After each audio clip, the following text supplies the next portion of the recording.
అప్పుడు స్థిరంగా కదలకుండా కూర్చోవసరంలా.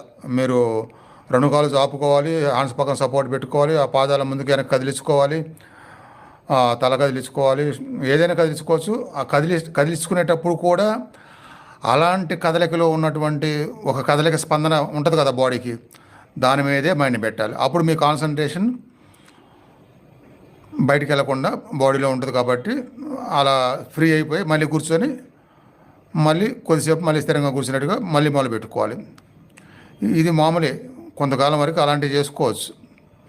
కావాల్సింది మనసు అక్కడే ఉండటం. అలా కూర్చోవచ్చు. ఎక్కువసేపు కూర్చుందాం నిర్ణయించుకున్నప్పుడు మెత్తటి దిండి మీద కూర్చోవడము, కాళ్ళ కింద మోకాళ్ళ కింద దిండ్లు పెట్టుకోవడము, అలానే చైర్లో దిండు వేసుకొని ఆ చైర్ మీద కూర్చొని స్ట్రైట్గా కూర్చోవడము, ఇలాంటివన్నీ చేస్తూనే ఈ ఏకాగ్రతని, శ్వాస స్పందనని క్యాచ్ చేయగలగటాలని, వీటిని సాధన చేయాలి.